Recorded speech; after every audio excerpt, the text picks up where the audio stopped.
Bom, voltando à nossa aula, a gente vai começar falando dos elementos climáticos. Eu fiquei na dúvida se eu falava primeiro dos elementos ou se eu falava primeiro dos fatores, mas vamos falar primeiro dos elementos. Bom, primeiro elemento climático que a gente vai falar é a temperatura. Ela pode parecer tranquila de entender, mas ela é um pouco complexa e tem alguns nomes que eu gostaria de apresentar para vocês. A temperatura ela pode ser medida em Kelvin, Celsius ou Fahrenheit, beleza?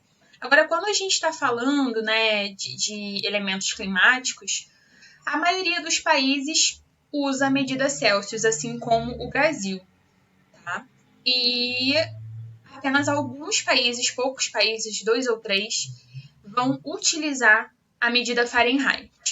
Mas um dos países mais importantes do mundo, se não o mais importante economicamente, usa o Fahrenheit. Então, é complexo, tá? O Fahrenheit é usado pelos Estados Unidos, né? Vocês podem ver ele no slide. Mas a temperatura, ela pode ser medida em tempo. Como assim em tempo? Ela pode ser medida hoje, ela pode ser medida durante uma semana, ela pode ser medida durante um mês, né? Então, essa medição ela pode acontecer em períodos de tempo, tá? E aí, alguns nomes, algumas coisas específicas, eu gostaria de trazer para vocês. A temperatura ela pode ser medida em tempo real, ou seja, a temperatura instantânea no atual momento. Algumas pessoas têm termômetro em casa, fica na parede, eu nunca tive na minha casa, mas eu já vi em muitas casas. Isso também pode ser medido em estações, tá? Climáticas. Se vocês olharem no aplicativo de celular, na internet, se vocês procurarem sites como o Climatempo, vocês vão ver a temperatura real no momento atual, beleza? Então, ela pode ser medida agora, real, esse é um nome. Ela também pode ser medida em valores médios. Como assim? O valor médio ele vai depender primeiramente do período que a gente vai analisar, porque essa é uma temperatura que é medida em tempo, tá? Então, você pode medir a média do ano, ou você pode medir também a média de um mês, tá? Você pode também medir a média de um dia. E como que essa média é feita? É aquela média simples lá da matemática. Você vai pegar a maior temperatura, então digamos que a maior temperatura da semana foi 38 graus. Isso é muito comum para o carioca, né? Foi 38 graus e a menor foi 25. E aí você soma esses dois e divide por 2 e você vai ter uma média de temperatura. Então, a média de temperatura foi tanto. Não vou conseguir fazer essa conta de cabeça de forma alguma, tá? E também, fácil, a gente pode medir ela em valores mínimos e máximos. A gente pode ter uma média máxima ou média mínima. Então, você vai pegar os dois maiores valores. Desculpa. O maior, por exemplo, numa semana, né? O maior valor de temperatura, os dois maiores valores de temperatura, por exemplo. Tá? Os maiores valores não. O maior valor de temperatura máxima e o menor valor de temperatura máxima.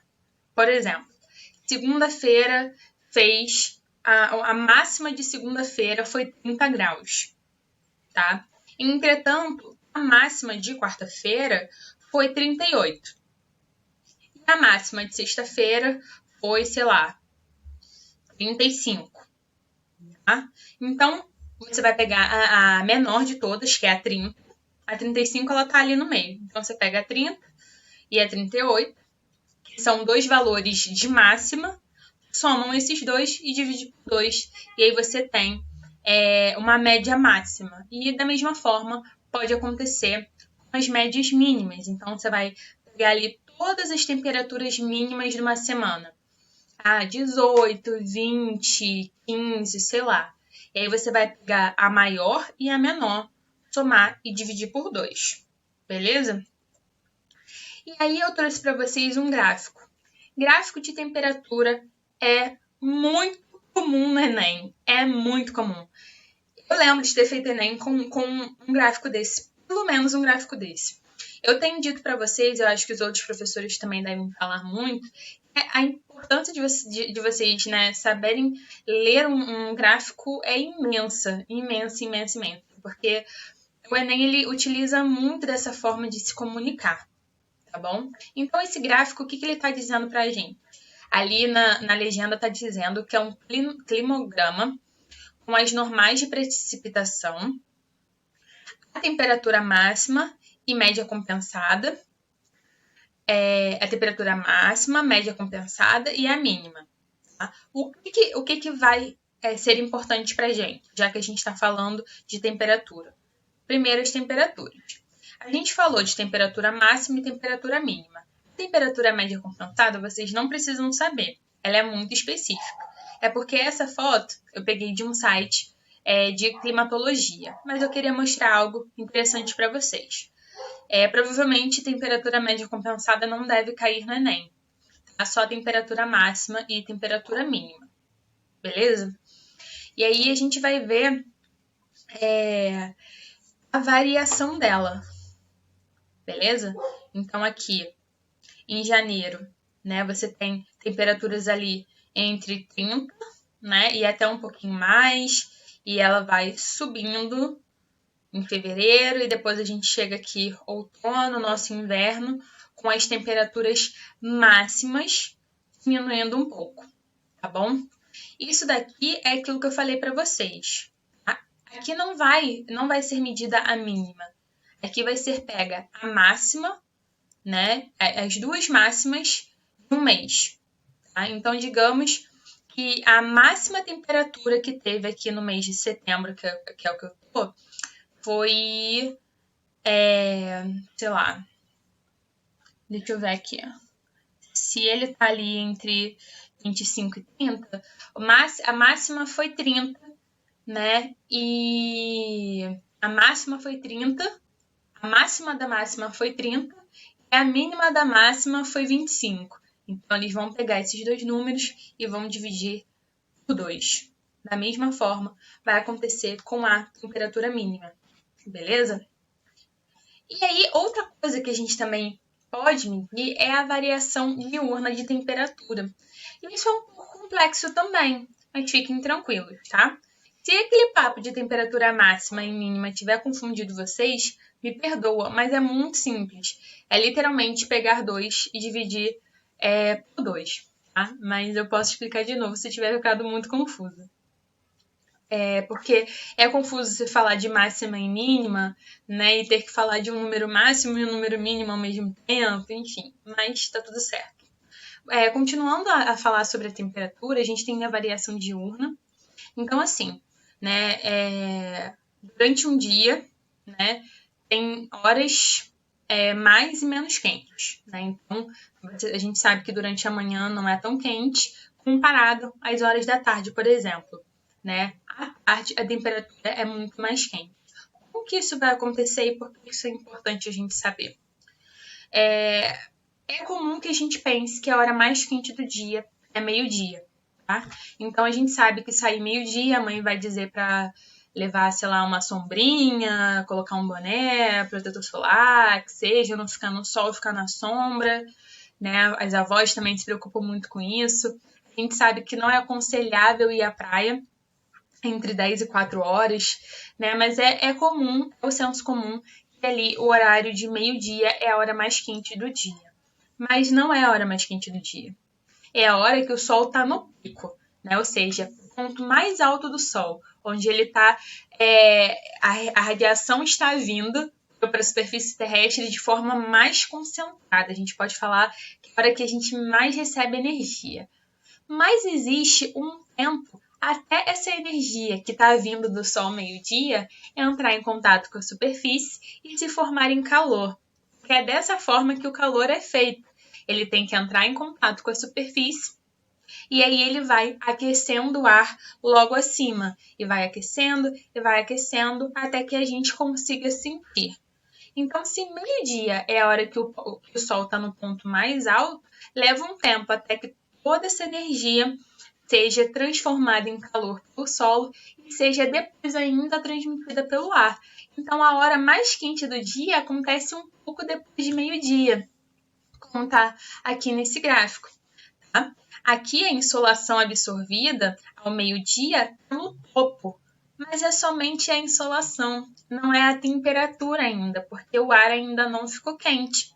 Tem esse momento aqui de defasagem, que a gente chama, o tempo em que aquela energia está se transformando em calor. E aí a hora mais quente do dia, na real, está aqui em torno de 3 horas da tarde. Tá? Então é a hora que a temperatura está mais quente, porque toda essa insolação que foi absorvida pelo solo, né, ela está aquecendo o ar. E a hora mais fria do dia também, ela vai acontecer um pouco depois do amanhecer. Por que ela acontece um pouco depois do amanhecer? Isso tudo está lá no documento, tá? Por que ela acontece um pouco depois do amanhecer? Primeiro, eu queria falar para vocês de novo a importância da leitura do gráfico, tá? Porque eu falei aqui, eu saí atropelando tudo. Mas com essas setinhas aqui, a gente pode entender que o fluxo de energia radiante, ele está aumentando conforme essa seta, né? Na direção dessa seta. Então, quanto mais acima, mais quente ou maior o fluxo de energia. Beleza? Então, a hora mais fria do dia, se a gente pensar, né, que o Sol absorve o calor da energia do Sol, né, insolação absorvida, ele vai absorvendo e esquentando o ar acima, a gente pode pensar que, a partir do momento que o Sol se põe, né, esse solo ele para de receber essa energia. Então, o calor que ainda está ali, ele vai sendo, né, transferido para o ar, transferido, até que tem um momento, né, que ele vai ser pouco, bem pouco mesmo, porque ele não está recebendo mais a insolação. Tá? Então, a gente pode dizer assim, a hora mais fria do dia é a noite e tal. A gente pode pensar que a hora mais fria do dia é aquela hora que o máximo de energia foi, né, liberado para o ar. Então, se o Sol se põe ali por volta de 6 horas, ele vai perdendo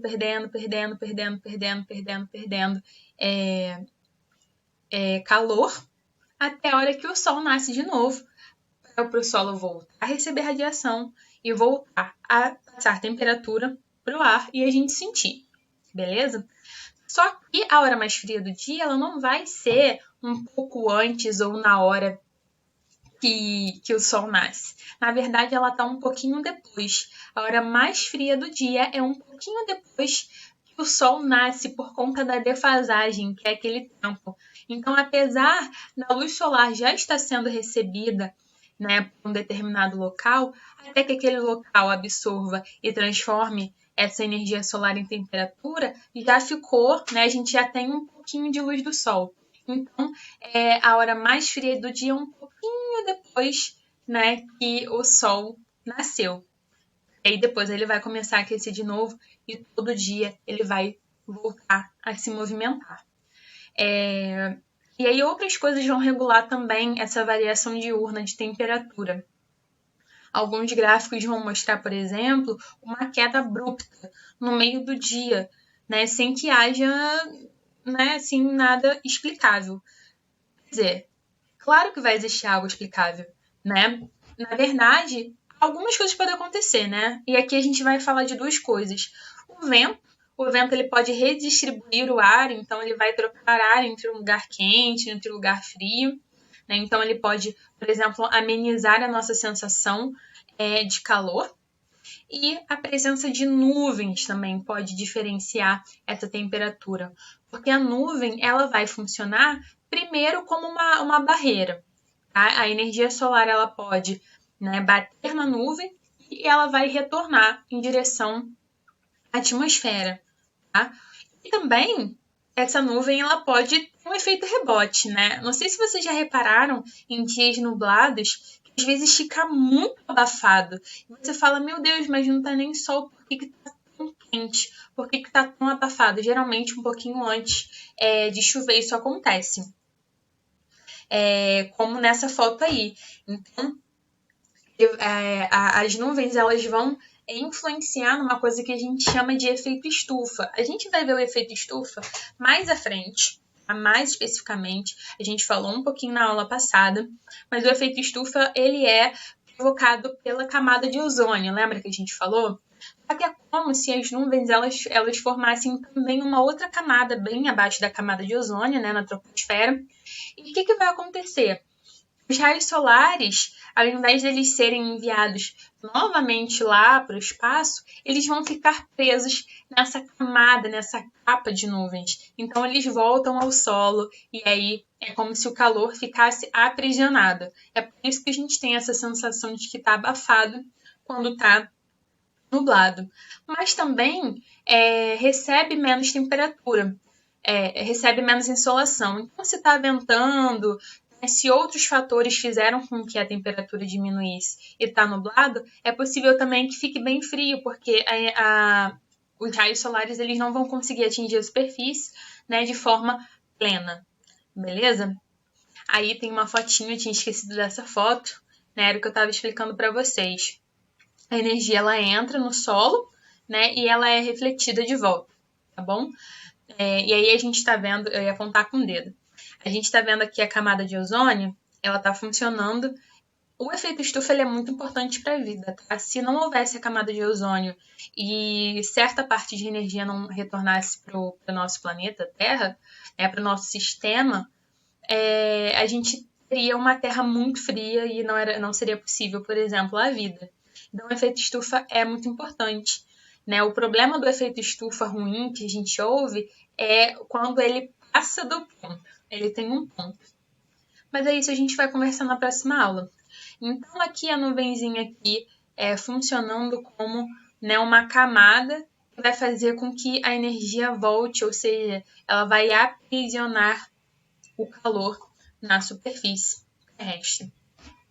Existe uma outra variação, a gente falou agora do tempo, mas existe também uma variação espacial. Então, a temperatura ela pode variar dependendo da superfície. Como assim? A Terra e a água, elas correspondem de maneira diferente à insolação, tá bom? De que forma? Eu lembro muito da praia. Eu vou explicar, depois eu vou dar o exemplo da praia. Na água, tá? A água vai evaporando, tá bom? Conforme ocorre essa evaporação na superfície, ela absorve energia do ambiente imediato e ela vai tirando o calor desse ambiente e ela vai diminuindo a temperatura. Nas regiões continentais, ou seja, onde tem terra, isso não vai ocorrer. Por quê? A terra é opaca, tá bom? E, a terra é seca, eu li de baixo, a terra é seca, então ela não vai absorver essa energia, porque não vai ocorrer, né, a evaporação. É possível que a terra esteja molhada, é possível, mas ela não é água, né, não se compara. Então ela não vai ter esse poder regulador que a água tem, né, de absorver o calor. Outro fator também que vai influenciar nessa diferença entre esses espaços, entre essas superfícies, né, a marítima e a continental, ou a água e a terra, é o fato da terra ser opaca e água transparente. Como assim? A terra, ela não vai espalhar aquela energia, então ela vai absorver. Então ela vai ficar mais quente. A água não. O raio, ele vai passar pela água, né? Ele pode atingir, por exemplo, o fundo do mar, o fundo de um rio, o fundo de uma piscina. A gente vê quando olha uma piscina que o fundo da piscina tá claro. É porque aquele raio tá entrando ali. Mas ele vai se dissipar, então é como se o calor fosse diluído. Então, sim, né, quando a gente está perto do mar, ou quando a gente vai falar mais disso mais à frente, quando a gente está perto de algum corpo hídrico, esse corpo hídrico ele vai atuar amenizando o calor que a gente está sentindo. Eu quero lembrar vocês da praia. O que acontece quando a gente vai para a praia? A areia, né, ela fica quente muito rápido. É comum que a gente chegue na praia e a areia esteja extremamente quente, extremamente quente, e a água esteja extremamente gelada. Mas o que acontece ao final do dia? Quem é que está quente, né, e quem é que está gelado? Não é o contrário? Não sei se vocês já ficaram até tarde na praia, ou se vocês já foram na praia um dia nublado. Geralmente a água do mar ela tá morna, porque ela absorveu a energia durante o dia, ela demora a aquecer, porque essa energia ela vai ser dissipada, mas ela também vai demorar a liberar esse calor. Já a areia não. A areia, ela vai absorver esse calor todo, então ela aquece muito rápido e ela esfria muito rápido. Então, a partir do momento que o sol vai embora, ela começa a esfriar de forma muito rápida. E aí, quando a gente, por exemplo, fica na praia até mais tarde, essa areia está muito gelada, mas o mar ele é como se ele funcionasse de uma forma, né, mais lenta. Então, ele aquece de forma mais lenta. Pode estar o sol que for, lá, meio-dia, 1 hora da tarde. E, geralmente, essa água do mar ela não tá morninha, mas ao final do dia essa água vai estar mais morna, enquanto que a areia da praia ela vai ou aquecer muito rápido e depois ela vai esfriar muito rápido. A areia da praia à noite é gelada e geralmente a água pode ser um pouco mais quente ou morna. Quando eu falo de quente, não é quente, quente não, é morna, tá bom, pessoal? Vamos lá. E aí, do que eu tô falando? Né? Existe uma amplitude térmica. É um termo que a gente usa para falar sobre temperatura, e esse termo é um dos mais importantes e um dos mais utilizados. Ela é, básica e simplesmente, a oscilação térmica. Ela não tem nada a ver com a média, tá bom? Porque a média você vai somar, vai dividir por 2. Quando a gente está falando de amplitude térmica, é o quanto que a temperatura aumentou, entendeu? É o quanto. Então, digamos que quando amanheceu, né, a hora mais fria do dia, a temperatura estava em 15 graus. E ela atingiu 30 graus no decorrer do dia, tá bom? Como é que a gente faria a média dessa temperatura? A gente pega o 30, soma o 15 e divide por 2. E a gente tem a média de temperatura do dia. Tá? Agora, se a gente está falando de amplitude térmica, a gente quer saber o quanto que essa temperatura subiu. Se ela iniciou o dia com 15, na hora mais quente do dia ela estava 30, né, a temperatura mais alta do dia foi 30, quer dizer que qual é a diferença entre uma temperatura e outra? Não foi 15? Né? Então, ela subiu 15 graus. Essa é a amplitude térmica. Então, quanto maior o número da amplitude térmica, maior a amplitude térmica. Maior foi essa oscilação. Então, quanto maior a diferença entre a mínima e a máxima, maior a amplitude, tá? E aí, isso pode ocorrer por diversos fatores, a gente vai ver mais à frente o que isso pode acontecer. No que isso pode acontecer quando a gente for falar dos fatores climáticos. Mas eu trouxe mais uma vez um gráfico, como eu disse, vou reforçar a importância do gráfico. Gosto de gráfico, desculpa, mas eu sei que tem gente que detesta gráfico, eu também detestava. Mas depois que a gente aprende, é legal. E aí, vocês vendo aqui, né? Se tivesse uma questão do Enem perguntando qual dos dois, né, gráficos demonstram uma maior amplitude térmica durante o ano. Pelo que a gente pode ver aqui, JFM, AM, são os anos, né? A gente fazendo aqui, os anos não, os meses, é um ano, a gente fazendo aqui a leitura do gráfico. Aqui, graus Celsius, né? Então, quer dizer que isso daqui está falando de temperatura, e aqui MM quer dizer milímetros, então provavelmente aqui está falando de milímetros de chuva. Tá? E aí, a gente está vendo que aqui em Atenas, a temperatura, ela começa aqui deve ser mais ou menos 10 graus, tá? No início do ano, ou seja, no inverno, no hemisfério norte, que a gente falou na semana passada. Então, essa temperatura, ela sobe muito, ou seja, Atenas pode alcançar aí quase 30 graus no verão, que é no meio do ano para eles. Né? Então, a amplitude térmica, né, de um ano, ou a amplitude térmica que Atenas pode alcançar, é altíssima.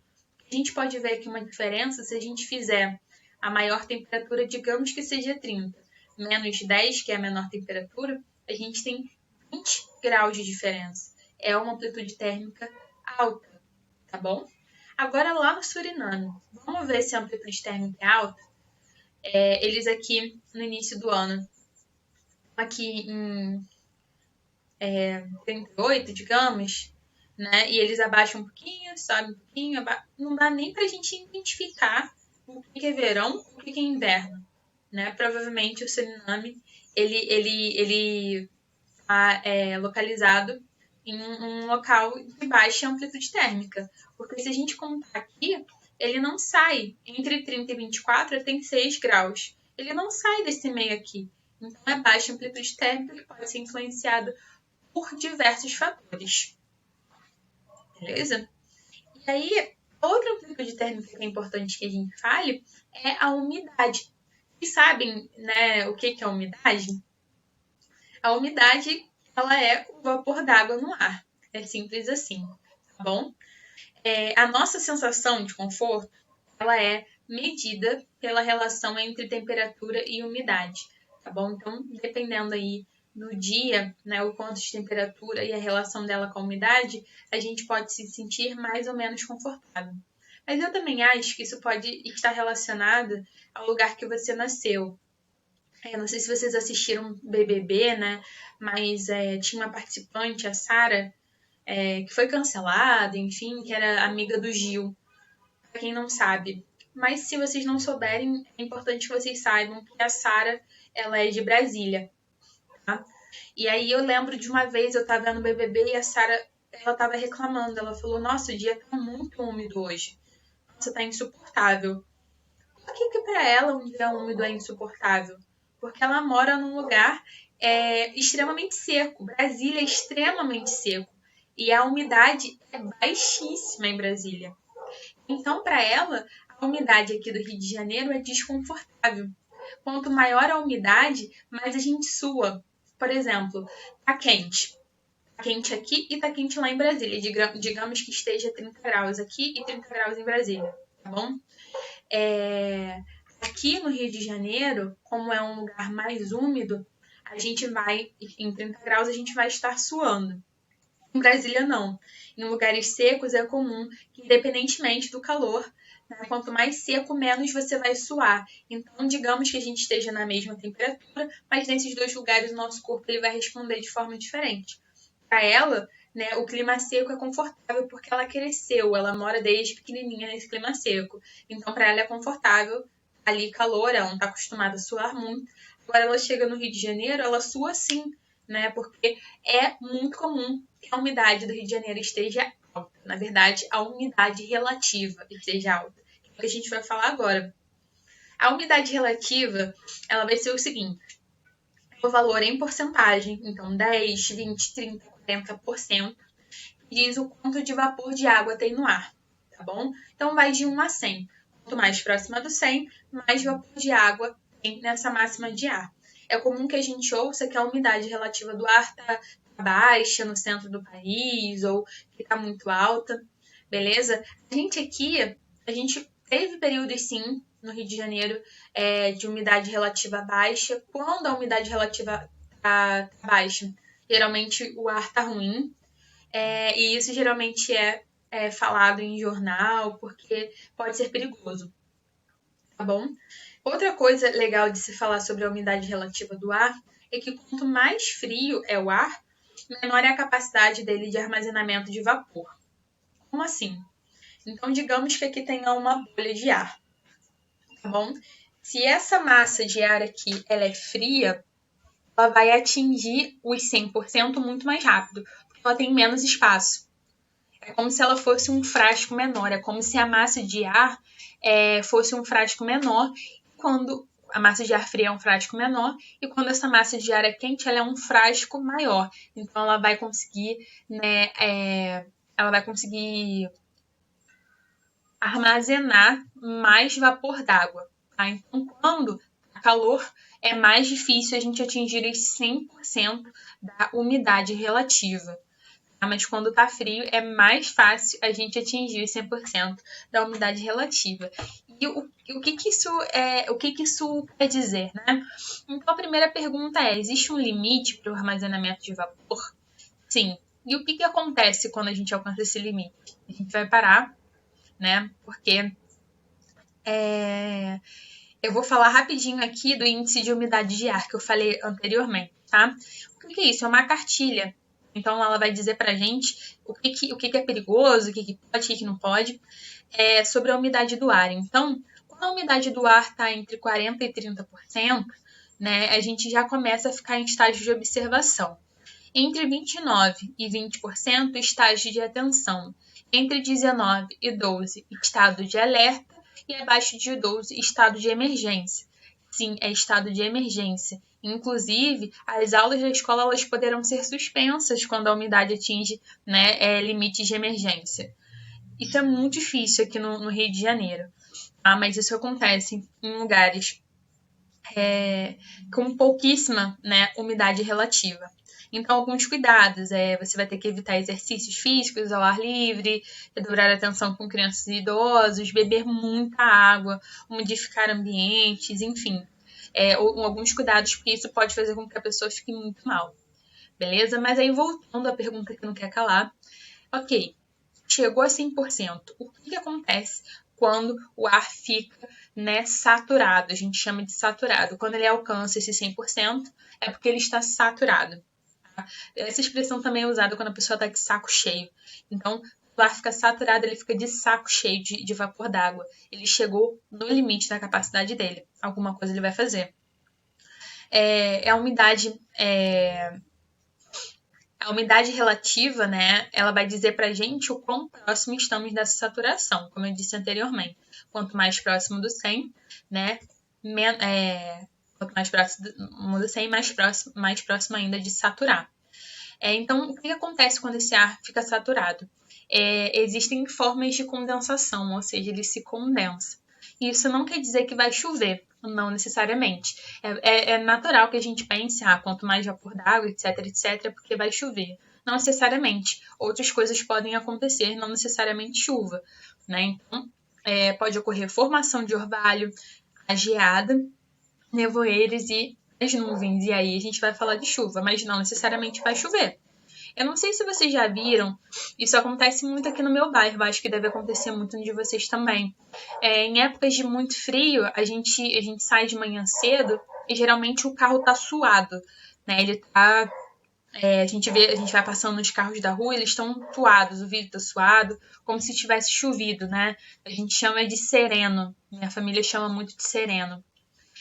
Na verdade, o sereno nada mais é do que o orvalho, que é uma forma de condensação, e isso vai acontecer quando o ar fica saturado. Agora vocês já sabem.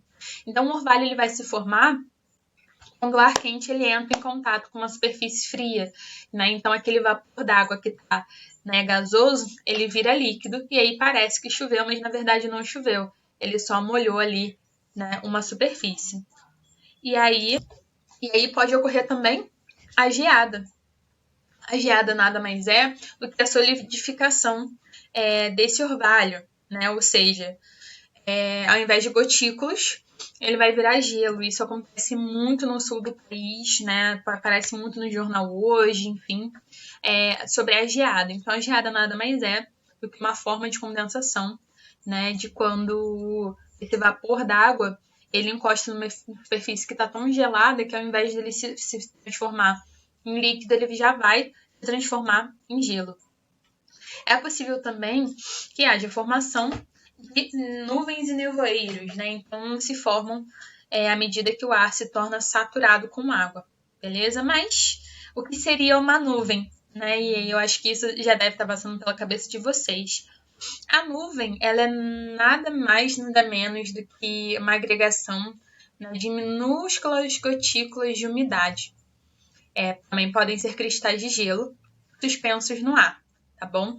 Mas ele só se torna nuvem quando ele está com volume e concentração, né, suficiente para serem visíveis. Então, essas gotículas de umidade nada mais são, né, do que as moléculas de água, do vapor d'água, quando elas se aglutinam, tá bom? Então, quando o ar fica saturado, a gente tem a formação de nuvens ou de nevoeiros também, por exemplo. E o nevoeiro, ele vai ser simplesmente uma nuvem em contato com o solo.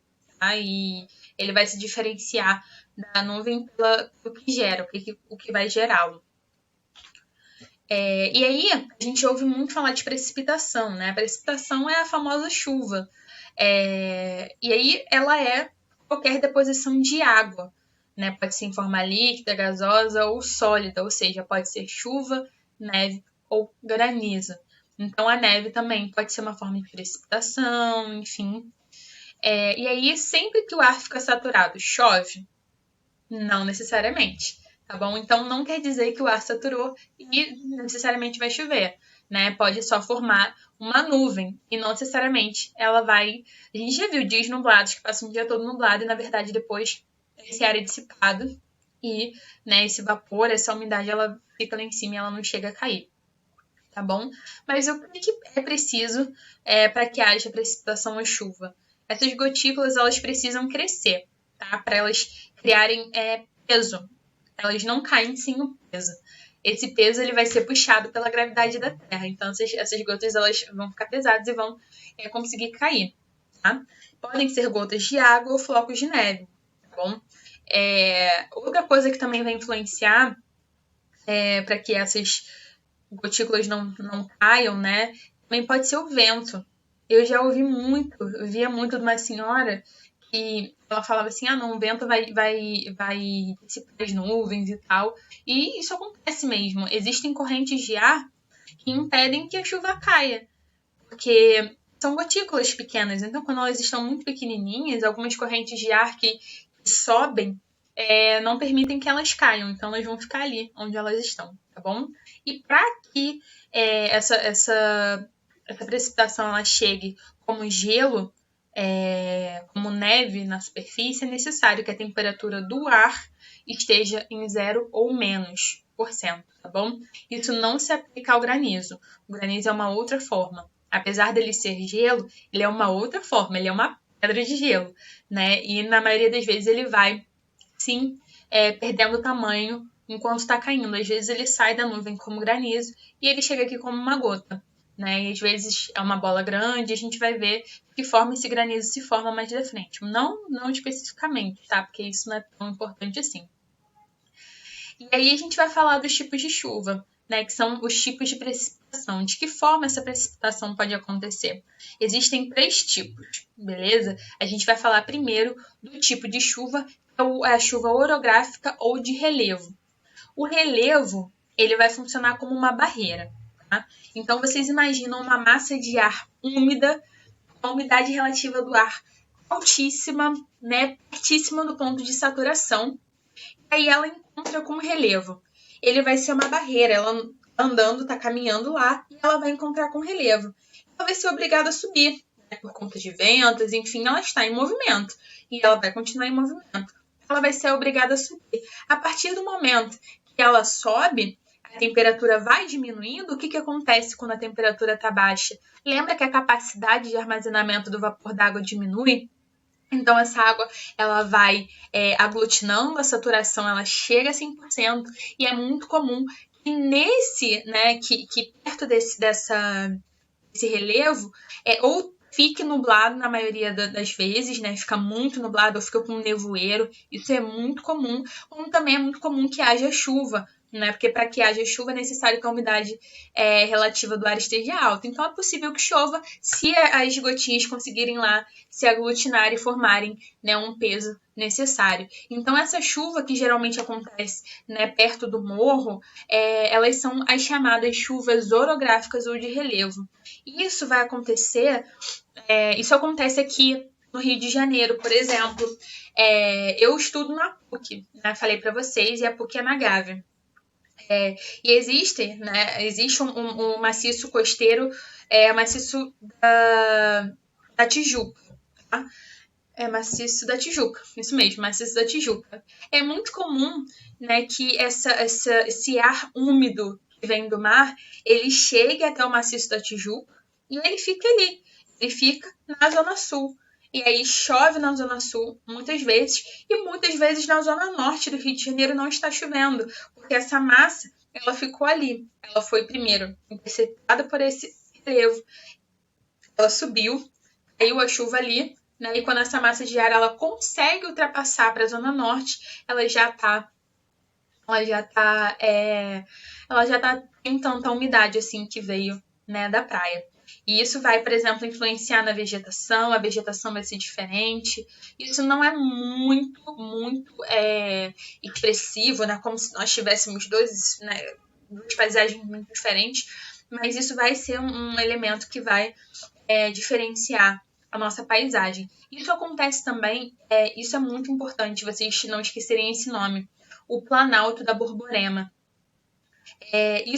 O Planalto da Borborema, ele fica no Nordeste, tá bom? Então, o Nordeste ele recebe uma massa de ar extremamente úmida vinda do mar, porque é uma área litorânea, só que essa massa ela vai entrar em contato com um planalto que existe ali no litoral, que é o Planalto da Borborema. A partir do momento que ela entra em contato com o Planalto da Borborema, que essa massa de ar ascende, né, diminui ali o espaço, o ar fica saturado e ocorrem as chuvas, quando essa massa de ar ela consegue ultrapassar o Planalto da Borborema, ela é seca, então ela volta como vento seco. E o que isso pode influenciar? Isso influencia, por exemplo, no clima do sertão. O que a gente ouve sobre o sertão nordestino? Né? Que é um local de baixa quantidade de chuva. E a gente pode associar, né, além de outros fatores, a gente disse que nunca eles vão ser sozinhos, também a essa barreira que o Planalto da Borborema vai proporcionar. Porque o litoral ele não é tão seco assim, porque ele tem muita chuva, ocorre muita chuva, né? Mas justamente por conta do Planalto da Borborema acontecem as chuvas orográficas ou de relevo e esse ar acaba passando de forma muito seca. Vou tentar correr um pouquinho porque a aula já está imensa. Então, tipos de chuva, continuando com tipos de chuva. A gente tem também a chuva frontal. A chuva frontal é bem fácil. São duas massas de ar que se encontram. E aí elas vão formar uma nuvem. Encontros de frentes, às vezes a gente ouve frentes frias, né? Uma frente fria encontrou com uma frente quente, e a gente vai falar sobre frentes mais à frente. Mas aí o contraste entre essas duas temperaturas faz com que o ar mais leve suba e o ar quente fique embaixo, e aí isso forma nuvens. Então são as chuvas frontais que se formam a partir do encontro do ar quente com o ar frio. Tá bom? O ar mais leve é o ar quente, porque o ar frio ele é mais denso. Por fim, a gente vai falar do último tipo de nuvem, do último tipo de chuva, que eu estava vendo a nuvem aqui como cumulonimbus, que é a chuva convectiva ou térmica. Essa é a famosa chuva de verão. Ela não vai acontecer somente no verão, essa chuva acontece sempre, por exemplo, em Manaus, tá?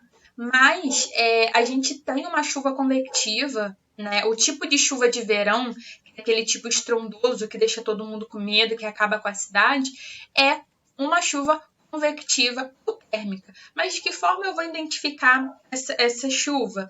Geralmente ela vai, né, vir de uma nuvem, né, imensa, chamada cumulonimbus, e ela vai ter esse formato.